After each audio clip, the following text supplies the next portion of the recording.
Hello to each and every one of you, and welcome to a supernatural episode of Kapow. I'm Sonia. And I'm Alan. Yeah, there are a lot of supernatural goings-on here at King's Comics today, No, there is, because I put things down and it gets moved, the cupboard doors keep opening, and there's this really weird rasping noise. Yeah, see all the things you just said? That's Ray. What? Yeah, no, he's living in the stockroom because his house is getting fumigated. Now, I was talking about all the supernatural comics that we're looking at today. Right. We're looking at 5 Ghosts, The Haunting of Fabian Grey, and then Kiss Me, Satan, which is full of werewolves and witches. But what about Bad Break from Humanoids? That seems more superstitious than supernatural. Meh, close enough. And we've also got Ray taking a look at some awesome Dragon Ball Z collectibles. Okay, but that's not supernatural at all. Oh, well, come on. It's not fair to expect Ray to keep up with the theme of the week. The guy's living in a cupboard. Yeah, that's a fair point. Why is his apartment getting fumigated? He said it was pterodactyls. I think it was just bats, though. Could be pterodactyls with Ray.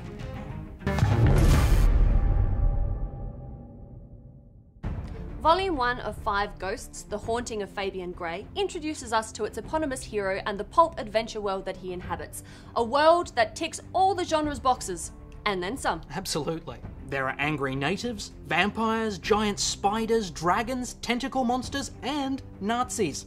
Almost all of whom want to kill professional thief, pardon me, treasure hunter, Fabian Grey. Which is difficult, since Fabian has been inhabited by 5 ghosts whose abilities he can channel.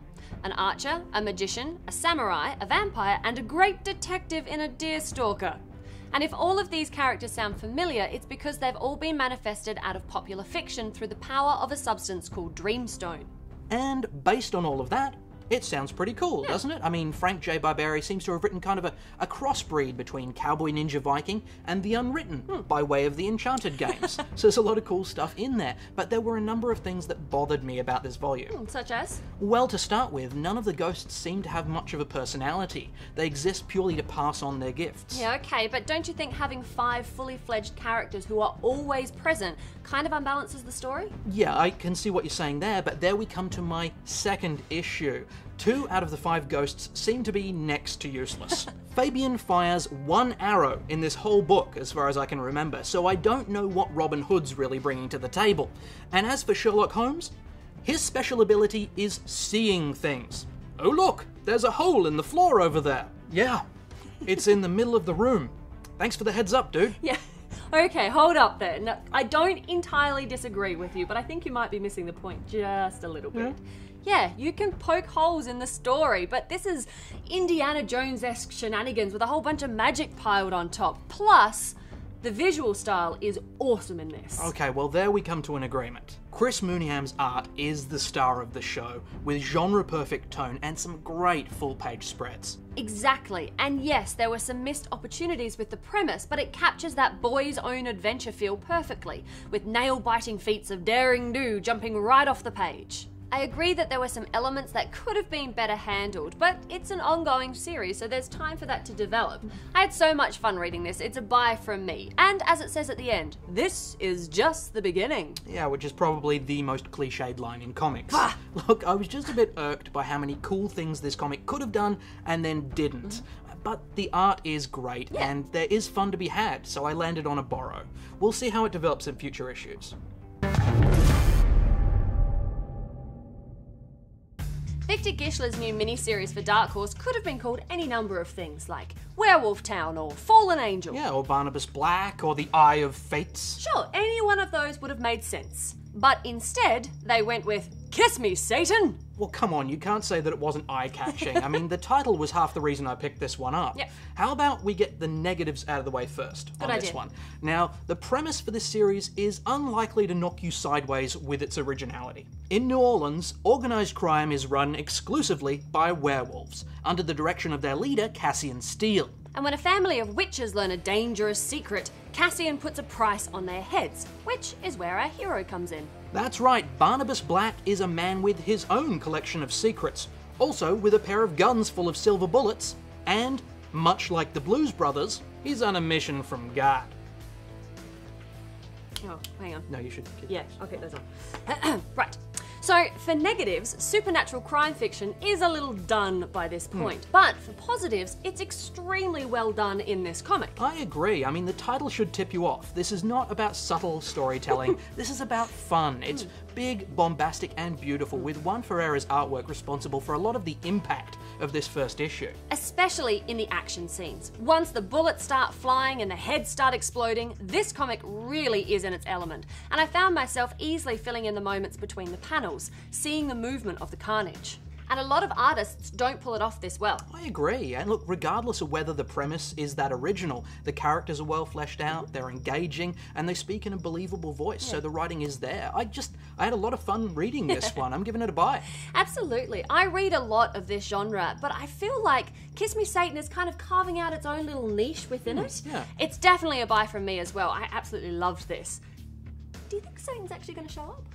I don't know, it might just be a metaphor, but if he does, he's definitely going to have to make out with someone. He needs to be prepared. Yeah, hopefully he's watching. Yeah. Satan, subscribe.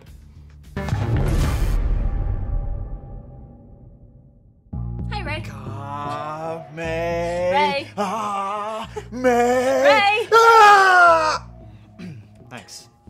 This week we decided to take a look at some Dragon Ball Z figures from our friends at Animate Abbotsford. We have Majin Buu standing at 5 inches tall, Goku, or Son Goku from the manga, and Super Saiyan 3 Goku, who are both just under 8 inches tall. All of these figures are made of a combination of ABS and PVC and are all manufactured by Banpresto. For those who aren't familiar with the franchise, Majin Buu is the final antagonist of the Dragon Ball manga series created by Akira Toriyama, and Goku is the protagonist of that same series. This second figure is basically an uber upgraded version of Goku in Super Saiyan 3 mode. Now, you can't just walk into a store and buy these, can you? Well, no, not so much in Australia, but in Japan you can. You go into the store or an arcade and you purchase a ticket for $5 or $6 Australian, and it's like a lottery ticket. There's a giant wall full of prizes. And they're all categorized, different levels, and you scratch or peel back your ticket and see if, well, which level of prize you've won. All with the exception of someone like Boo here. This particular figure is one of those crane claw prizes. I've never been very good at those. I just grab air. Yeah, me either. I'm terrible at it. Yeah. Now, some of these prizes can be limited editions as well. You take the Gokus, for example. They are classified as Category A figures. There's only 1,000 of them released worldwide, and so some of these prizes can end up becoming collectibles, rare items as well. Cool. So anyway, let's review them. Design-wise, none of them sport a particularly ornate base. No, they're all pretty standard. There's little to suggest any kind of setting. So who do you want to start with? Boo? Don't. You scared me. I think we should start with Majin Buu. Right. I think he looks great, like he's just stepped straight out of the anime. I agree. He also comes with 3 switch-out faces and also a switch-out tongue and teeth, so you can make a variety of his cheeky expressions. This is a nice little touch. I love his big balloon pants. They're kind of reminiscent of some kind of diaper that I would never want to change, ever. I don't want to touch that. You know, that's probably why he was so shitty in the first place. Let's move on to the Goku, shall we? Yeah. Well, these are top-notch figures. In terms of likeness, it's spot on with the proportions, the hair designs, and definition. There's not a lot to them in that the artist didn't have to worry about representing something realistic, but that said, the small details of the creases in the gi and the colours, the paintwork, they're all excellent. Even though they're not hand-painted, I think the quality control is pretty tight. Yeah, I agree with you, because there's no smudges around the eyes. I like the stoic stance of both figures too. I would have liked to have seen a Goku in a different stance as Super Saiyan 3. Still, the figure is pretty awesome with his golden mane. There's no switch outs here though. No, not with these figures. However, they are Ichiban Kuji figures, which is a particularly prestigious collection by Banpresto. Look, if I was looking to collect all the iconic pieces to relive my memories of DBZ, whether it be the anime or manga, I'd be snapping all of these up. But to be critical, Boo, I'm going to give a borrow to. Yep, I'm agreeing with you on that one. That's a borrow. Okay, and Goku? I'm actually going to give Goku a borrow as well. I Yep. had a look online and I kind of like the HQDX figures a lot more. Yes, they are very nice. They are very cool. I agree. But I'm going to give him a buy Yep. because I just think I'd love to have him on the shelf. He's an iconic figure, and he represents everything DBZ to me. Just having him alone would be enough. Would be enough? Yeah. Cool. Super Saiyan 3, I'm also going to give him a borrow. There's nothing outstanding about any of these, and this is a really tough market, so I wanted them to be just that little bit more impressive. Yep, fair enough. Actually, I was going to give him a buy, but then when you mentioned about the movement in the piece, some kind of difference in stance, it got me thinking, yeah, I want more of a powerful stance, just a point of difference between the two. Yeah. So yeah, I'm going to give him a borrow as well. However, because these are generally won in a lottery type system, would you pay, say, $5 for a ticket for your chance to win one? Yes, I would. I'd probably buy 10 tickets. 10? 10. Ah, me too. How many would you buy? Fans of Philippe Riche's Alliance of the Curious will be very pleased to see a prequel being released. Bad Break shows our heroes, Simon, Rebecca and Ernst Lazar, as they meet for the first time. And they embark on what turns out to be quite a bizarre treasure hunt. Now, I was a big fan of Alliance, so I was really excited to see these characters fleshed out in this story. There is a very different flavour to the prequel though. For starters, the art is entirely in grayscale, rather than the rich colours of their other adventure. Well, I think there's more of a noir feel being attempted here, but with that same comic element that Riche does so well. That said, I did miss the vibrancy of the colours in Alliance, although it may not be fair to compare the two. What did you think of the story? I really loved it. I mean, there's this feeling of grand mystery as these three characters are searching for the secrets of eternity, but there's also a lovely dark humour running through it and a feeling of farce about the way they go about things. Yeah. Inevitably, this leaves them walking around naked in the woods and then legging it from a gypsy wedding with stolen clothes and a stolen car and a stolen wedding cake.